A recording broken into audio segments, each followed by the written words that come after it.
Hello, everybody. Scott Golden here with the Golden Opportunities Coaching YouTube channel. Welcome to those of you who are new. Welcome back to those of you who are seasoned veterans of what we do around here. We've got over 650 audios available for your listening pleasure on a variety of topics. If you're dealing with psychological, emotional, or coaching related topics that you need to explore further, I am certainly looking for new clients as we head into the spring and summer. Would love to be of service to you and make 2021 your best year yet. Signs that you may be hiding from your own depression is our topic for today. And if you are looking to deal with some of that, you may want to reach out, because finding a way to deal with that in a way that makes sense to you is one of the most important things you can do for your overall health and well-being. So, if you are looking to reach out, there's a couple ways you can do that through the About Me section of this page. All my contact information is there. Or you can reach out through Twitter at PO Perception. So, a couple of things to run through here. 6 things, and that is hidden depression. What are some signs? The first and the most obvious is you're faking that you're happy all the time.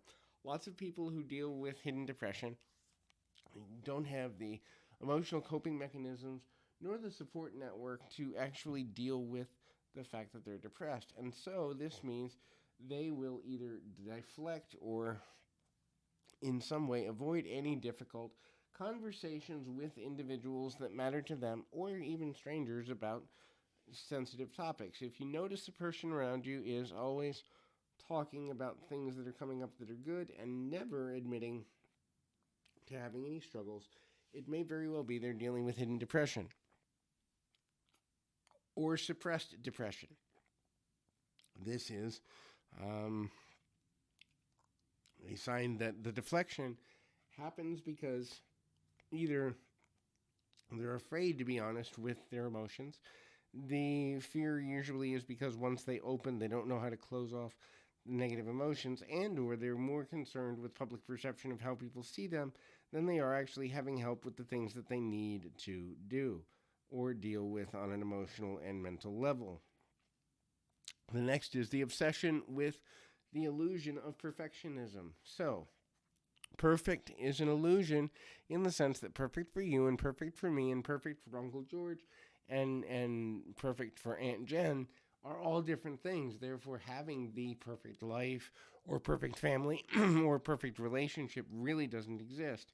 But the more depressed a person is, the more they will nitpick and become almost obsessive about certain areas of how things appear.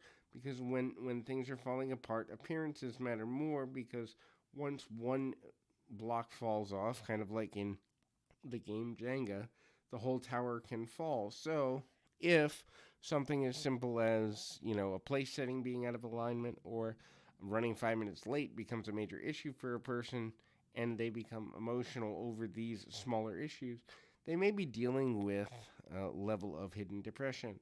The next is self-isolation that they have a constant excuse for. So this may mean that they always talk about being tired, being exhausted, needing some time to decompress, but never really coming up with ways to be more social. This is because they are trying to avoid being around people who know them well on a consistent enough basis so that they don't have to deal with any negative emotions they're having difficulty processing.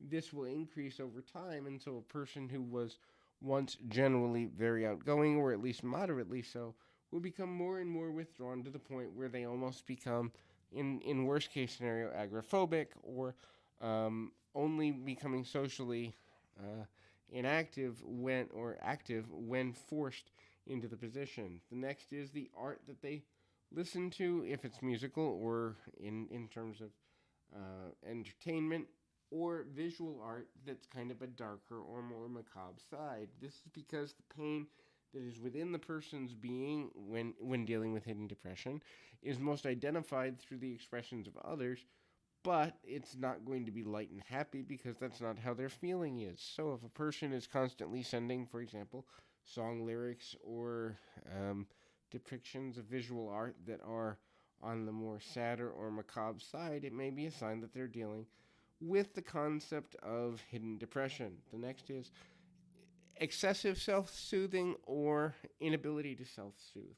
And this is an interesting one because balance in this is self soothing is necessary because we go through a lot of trauma and difficulty throughout the given day. However, an inability to do this or an overdependency on doing this, that is, shutting oneself out of the rest of the world and refusing any help that is outside of oneself, is a sign of hidden depression. Again, the blocks will tumble if someone knows how much one is really struggling, and so that becomes problematic in a number of ways. Hopefully, this is helpful. I encourage you to keep your feet on the ground, your mind in the moment. Until next time, everybody.